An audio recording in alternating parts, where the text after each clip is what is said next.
So we've collected 27 fractions, 5, 10, 15, 20, 25, 26, 27. And it's time to TLC.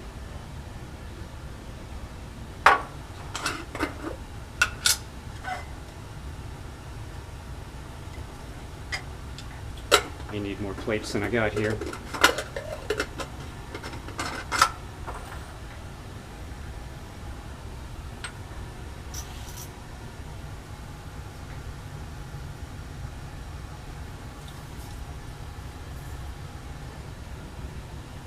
So I'm going to mark a couple of plates.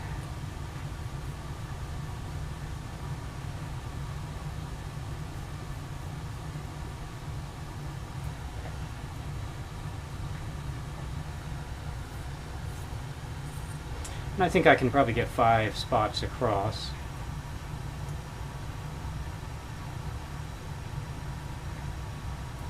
Be careful. And what I want to do is I'm going to do the middle, 3, 8, 13, 18, and 23.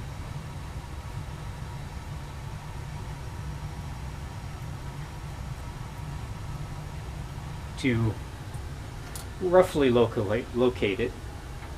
And then I'll run some more sensitive, some shorter ranges to look for exactly where it is.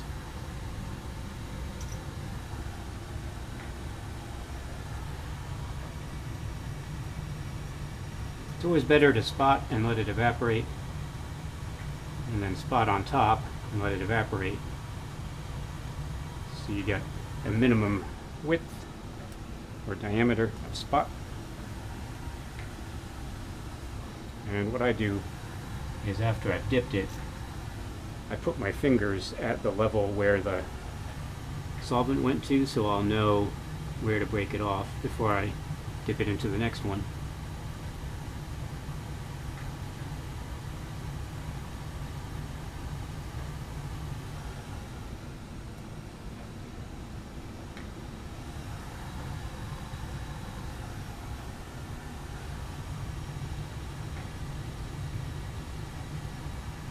Missed a little bit, got that one a little bit higher than I should have, but oh well.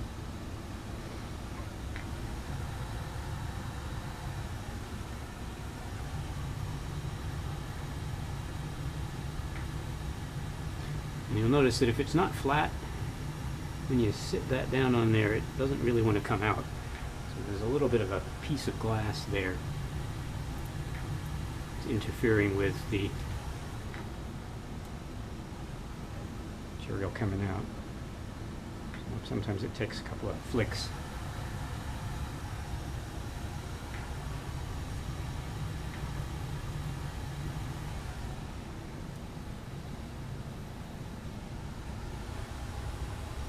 So I'm going to go ahead and look at that under UV. I got a UV lamp out while I was off camera.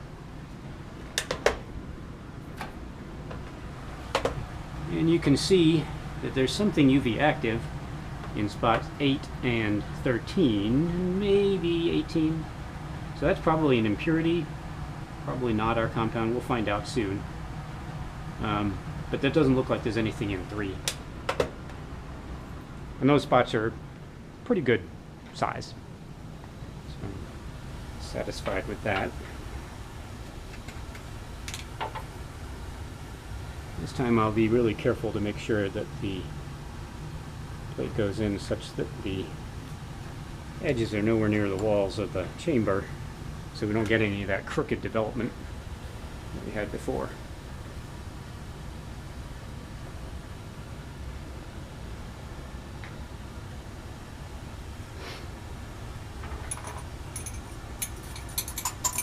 My beaker is dried out, so I can return that.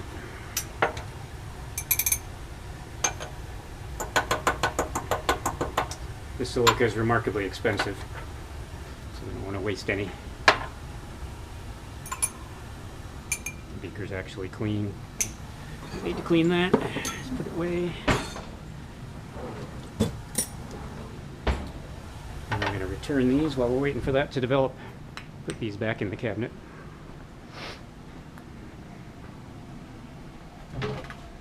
Just a little silica and sand.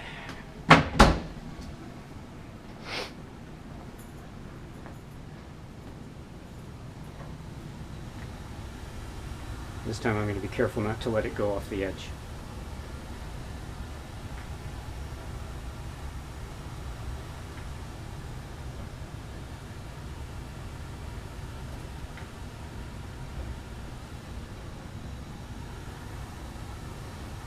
And while we're also waiting for that, I wasn't happy with that co-spot plate.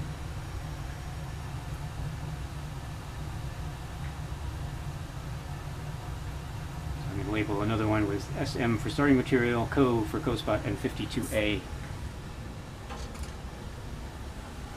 And we'll rerun that.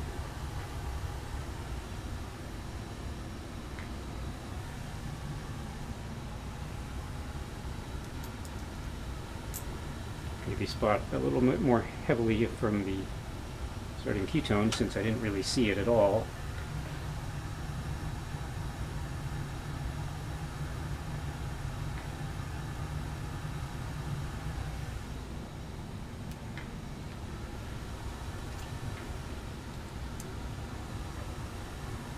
And my product was plenty concentrated and is even more concentrated now.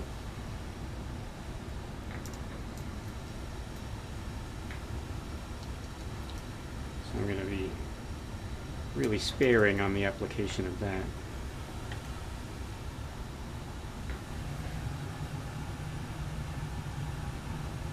Just a tiny bit.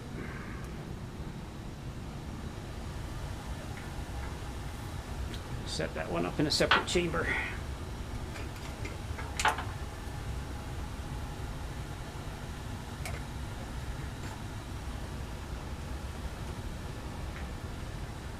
Still have 2 spare chambers if I need them. This cap never contacted any compound, it was just in the top, so I need to wash that.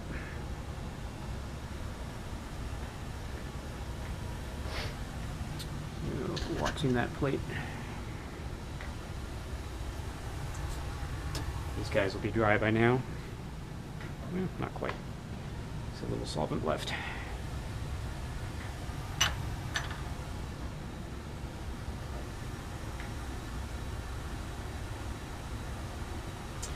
We'll notice that the column has a little bit of cracked air. It's almost impossible to avoid getting a little bit of air from here in there once you stopper it up, which is why you don't really want to stopper it more often than necessary during the process of running it.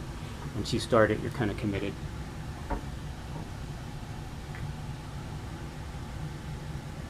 Looks like my solvent front's about there.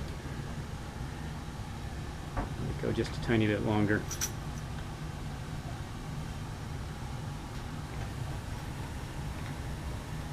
Yeah, it can go a bit.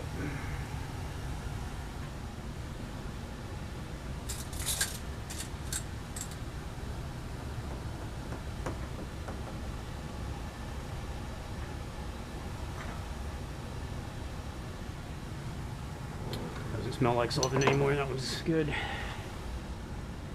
Good enough.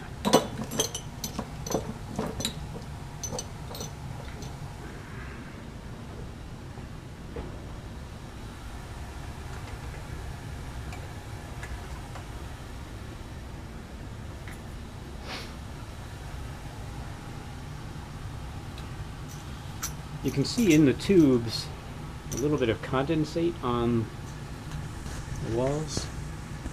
That condensate is compound. Which compound? Not entirely sure, but it's definitely compound. That's another way of identifying where the products. So we definitely have some in fraction 5 already. Maybe a little in fraction 4, but it does look like fraction 3 is blank. And again, which compound? That's less clear. I'm going to call that good. Mark my solvent front. Get the cap back on quick so it doesn't change composition, since acetate and hexane don't boil at the same rate. So there's definitely still, so that's 5, right, 10, 11, 12. Definitely 12 has it. 13 has that ring. 14 has ring. 15 looks like it's got a little bit, but then when we get to fraction 16, Looks like there's none left. And these later fractions seem not to have any compound. So it looks like it may have come off fairly quickly.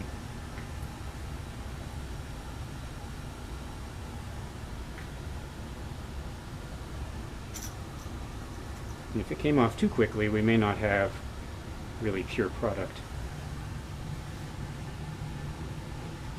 Purity is more important than yield, so as long as we have a few fractions that are nice and clean, those are the ones we'll collect to do our dehydration.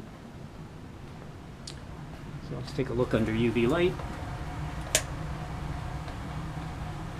it looks like we've got in 8 a little bit of a spot there, and then maybe a little trailer. Got a spot up here, maybe a little trailer. 18 looks largely blank. 23 definitely looks blank. So there's some UV active spot there. And it looks like there might be something faint up here. I'm just going to mark it. I don't know if it's real. I'll set that aside, and I'll stain them at the same time once this one's ready.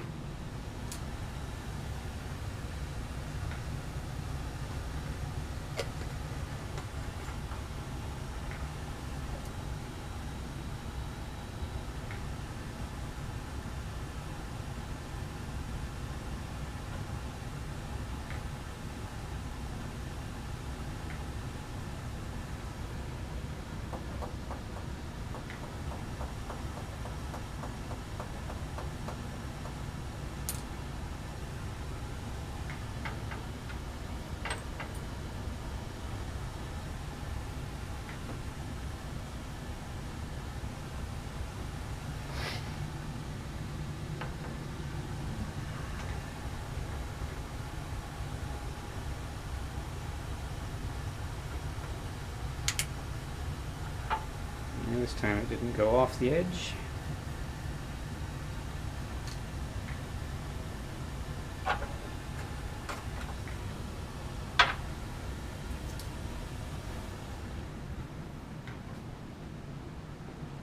Take a look under UV here.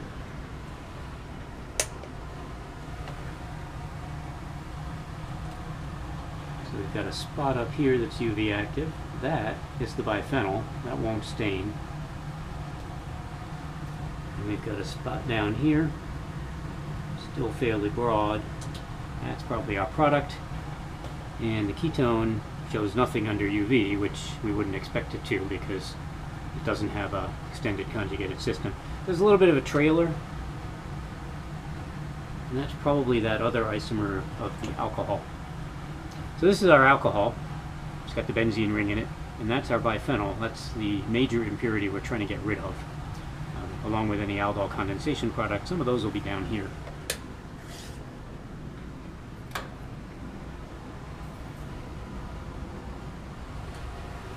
So this plate wasn't very much use. Got a good temperature.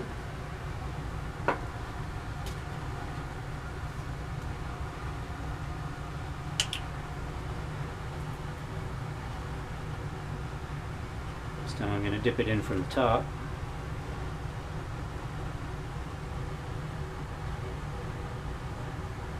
And let it drain.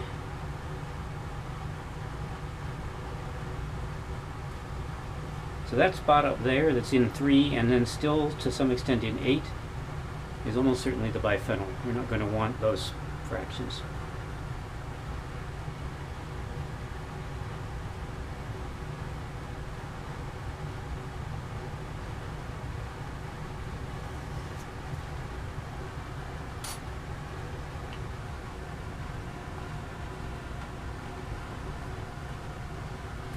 And you can see the effect of having a relatively small amount of silica gel for a large amount of product. Even though that RF value is hugely different, we're getting some blended fractions. For the mass of compound we needed there, instead of using a 2 centimeter by 6 inch, we probably would have wanted to use like a 10-inch column by maybe 6 or 7 centimeters across. So we expect that bottom spot to turn blue and the top spot given that it's probably biphenyl not to. And then the question is, will the ketones show up?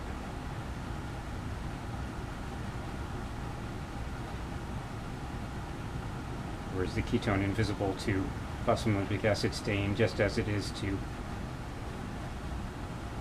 So it almost looks like the ketone is actually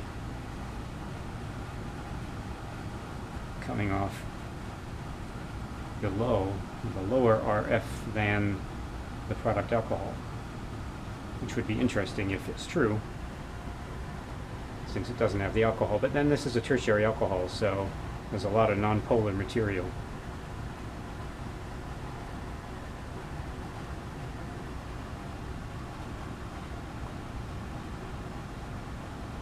And you'll see that that top spot is indeed not staining.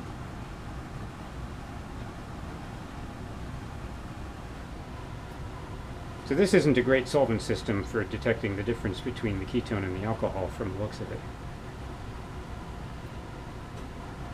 A little bit of ketone in our product will not actually affect the dehydration.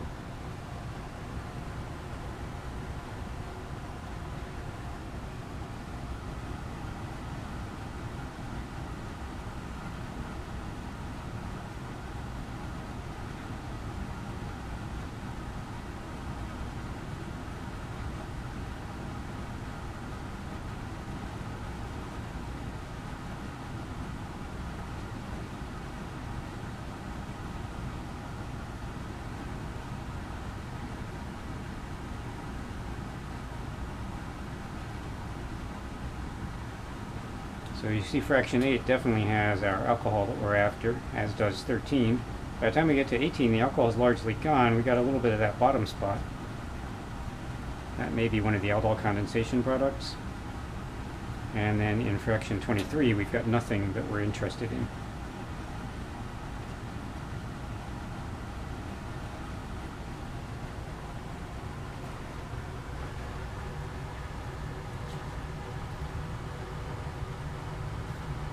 So from this TLC, I can tell that I don't want 8, because 8 has a little